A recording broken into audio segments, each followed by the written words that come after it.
Tunashukuru Mungu sana. Habari za chama cha wananchi hapo? Habari za jambo tu. Safi sana. Tumekuwa na huu mjadala ambao umekuwepo kwa muda sasa, na hebu tuambie sasa, tuko kwenye mwaka wa uchaguzi. CUF mna mkakati gani mpaka hivi sasa kuhakikisha mnakwenda kwenye uchaguzi mwishoni mwa mwaka huu? Mikakati ipo mingi. Manake na vikao vinaendelea, lakini mkakati wa kwanza ni kuandaa mnaenda kwenye uchaguzi mwe na ilani. Tumeshaunda kamati ya ilani, lakini tuna timu ambazo zinaenda ground, lakini tu kwenye michakato mapendekezo ya kanuni hizi ambazo zimeletwa, ambazo ni moyo wa uchaguzi. Ijapokuwa tunaamini pamoja na kanuni hizi za uchaguzi zilizoletwa, tupewe mapendekezo, kanuni za gharama za uchaguzi, kanuni za maadili ya uchaguzi, ni sio kwamba maanake mengi ambayo tunapendekeza sio ambayo yanaingizwa, na hata hayo kwa mazuri sio yale yanayotekelezwa. Bado tunaona tunaenda kwenye uchaguzi, tunajiandaa kama chama, lakini bado ground haiko sawa, na ushahidi mzuri wa uchaguzi wa serikali za mitaa. Kama tulikaa tukatathmini uchaguzi wa serikali za mitaa, tukaona kuna haja ya kuweza kulazimisha serikali ikae na wadau na vyama vya siasa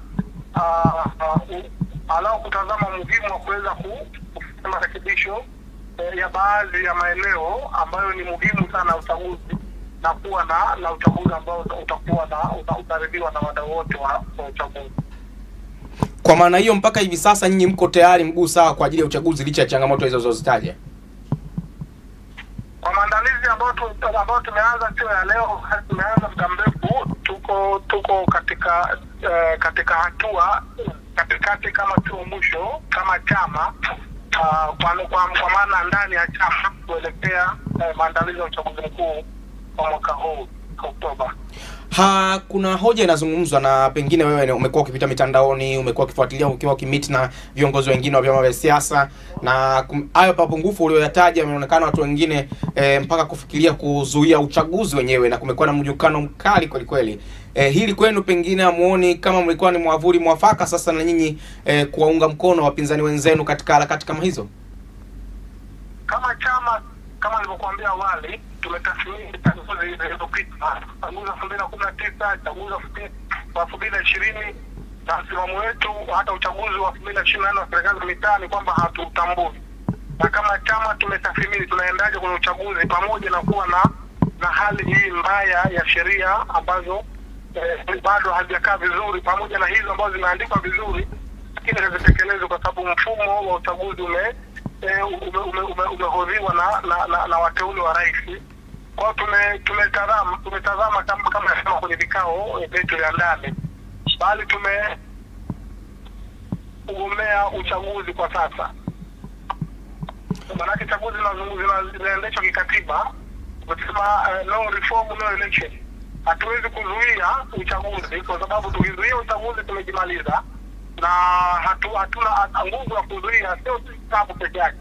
Hata vyama vingine pia ambao vina mtazamo bado wanaamini ndani na wenyewe ndani kwamba hawana uwezo wa kuzuia uchaguzi. Yaani mkitaka ni upinzani uchaguzi utafanyika, msipotaka utafanyika, kwa sababu unaongozwa na katiba na sheria. Hata ukifika utafanyika. Na hivi viko wazi.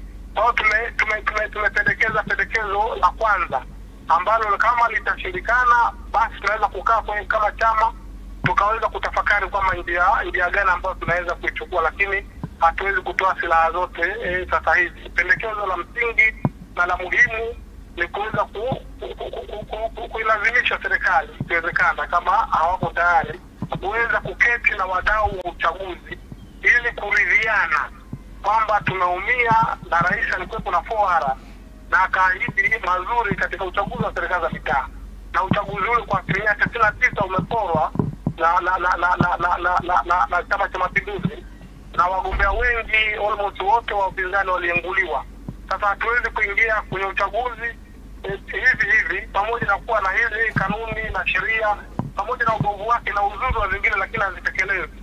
Uketi turidhiane wawe tayari kuketi na wadau wa uchaguzi, hasa vyama ambavyo vinaingiza wagombea, turidhiane kwamba tunaendaje, na rais atoe kauli yake na vyombo vyote tuweze kukubaliana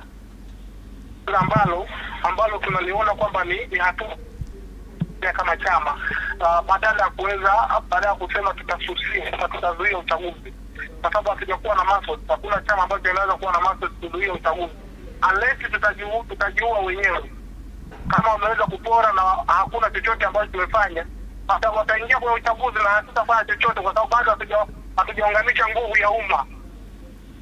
Ukweli wa siasa na hali ya Watanzania wetu kwa hatujaweza kuwa na nguvu ile, bado hatujafanya hamasa kama tulivyofanya 2015 ya umma kupitia upinzani lugha moja kuweza kuzuia uchaguzi. Mpaka sasa hivi ni mwezi wa 3, tunakaa miezi 4-5 kuelekea uchaguzi mkuu. Kama hilo ingefanyika kweli, tungeweza kusema no reform no. Lakini kwa sasa sisi kama chama tunaona hatua ya kwanza ya muhimu ni kulazimisha ikiwezekana serikali, hata kama hawataki, waketi na wadau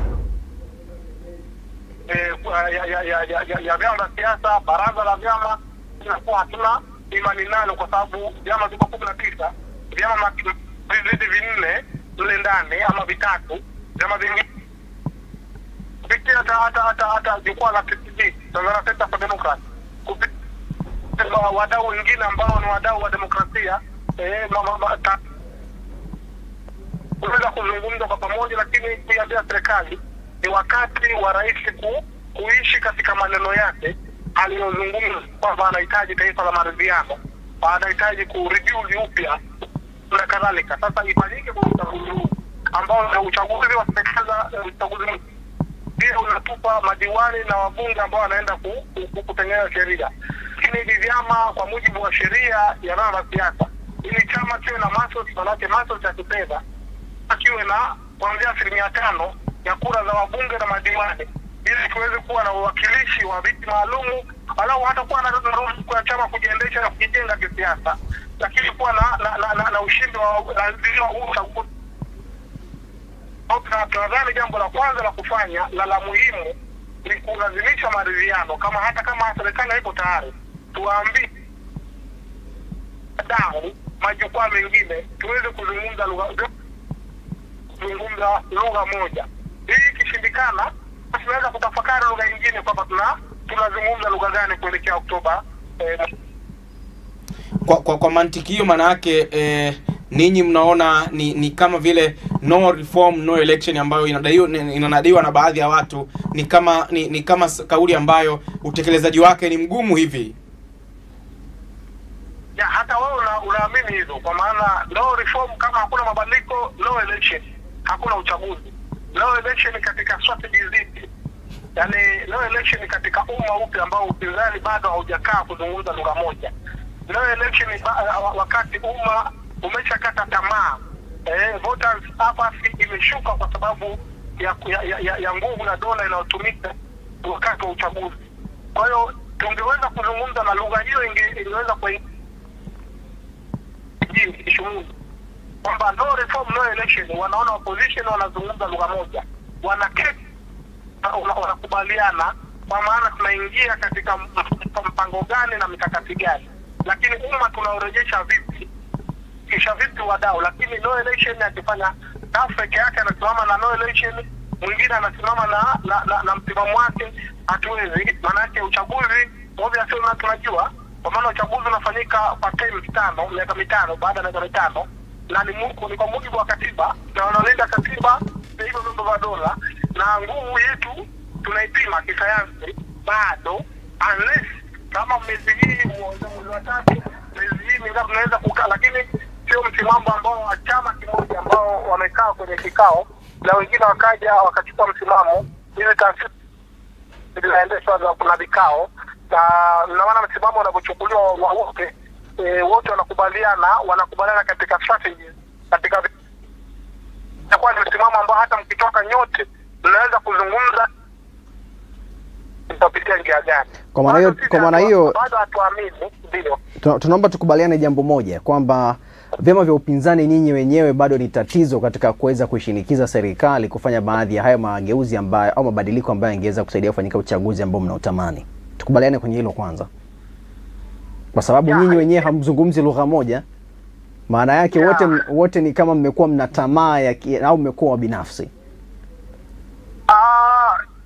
Ninaweza kukubaliana na kwa sababu bado hatujazungumza lugha moja. ACT wanazungumza operation kulinda demokrasia. Jana wamesema wameachana na hayo mambo na wanaenda kwenye mapambano. Sasa manake ni kauli ambayo wametoka nayo kwenye kikao. Sasa ili vitu vifanikiwe kisayansi, maana tumeshashiriki chaguzi. Kisayansi lazima mketi, hata ukao mnapoona ulifanikiwa, watu walikaa chini, viongozi wakuu walikuwa wanajifungia, vikao vilikuwa haviishi, wanakubaliana wanatoka. Ndio maana umma hata pamoja na viongozi wengine kuamua kukaa pembeni. Umma haujatazama viongozi wao, walitazama kusudi. Lengo letu ni kuitoa CCM. Kwa wakati huu kaka, kwa mtazamo wangu ninaona bado hatujajiandaa. Kama leo unatoka na tamko hili na msimamo huu, na kesho kutoka na msimamo huu, naona maandalizi bado ni madogo.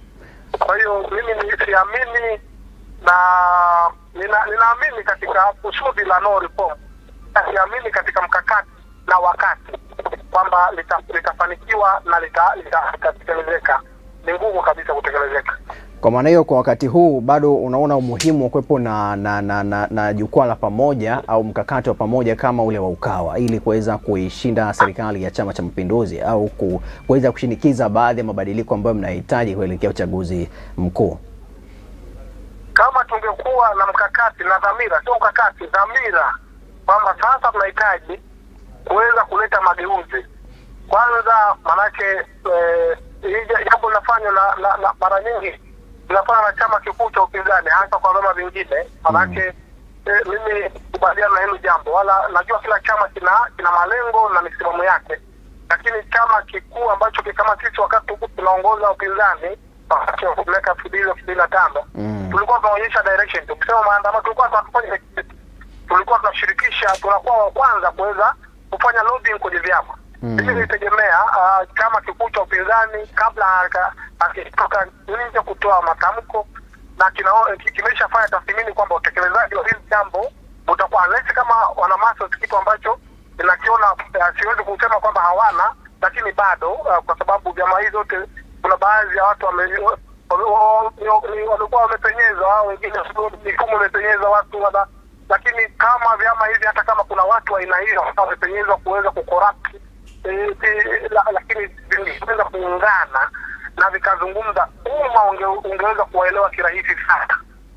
Chadema inashindwa kutumia fursa, ingeweza kukutana na vyama au hata wanachama wa TPP, kuona ni wakina nani ambao wako tayari, kwa vile vyama vya wabunge na madiwani, vyama makini, wakina nani ambao wako tayari, wakakubaliana kwa hoja mezani kwamba tunahitaji tulete mageuzi. Tunaamini sote sheria ni mbovu za kuelekea uchaguzi. Tumeletewa tume huru ya uchaguzi, lakini tumeambiwa haiwezi kufanya kazi yake mpaka kwa mujibu wa katiba mpaka hao watendaji wamalize miaka 5.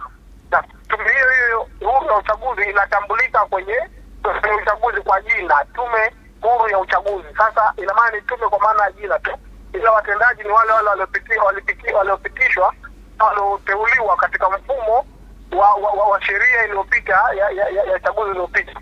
Kwa maana tulikuwa na fursa, hata Chadema ilikuwa na fursa kwa vyama vingine vianze, kwa sababu ni vyama vingine ambao ni wadogo, mkienda wanaweza kuambia sisi tuna msimamo wetu, na kama chama kitaki kiweze kwenda na msimamo wetu, basi cheza iende hivyo. Kwa maana hiyo wao wakaanza kumaki vyama vingine, wakaenda kwa wadau wa kwanza vyama vya siasa, select vyama makini, vyama ambao vina uwezo kama, manake tunaamini vyama vyetu kama nilivyosema awali, mfumo kwa asilimia kubwa sasa hivi imekuwa corrupted. Kuna watu ambao ni mapandikizi, lakini kuna mapandikizi wawili mkiwa na kauli moja ya vyama, hata kama siri zitatoka zitaenda kwao, umma umeshaeleweshwa, umma umesha kwa organize, hawawezi kupinga. umma ukisema tunaelekea tunawapata hata kama wawili sio wa kweli, lakini hakuna mfumo ambao unaweza kuingilia maamuzi ama kusudi la umma. Ndicho kitu tunachokijua hicho. Nashukuru sana Idi Mkanza, endeleeni na mapambano, sisi tupo hapa. Nashukuru sana kwa wakati wako. Asante sana. Naam, mtazamaji wa Jambo TV, huyu ni Idi Mkanza.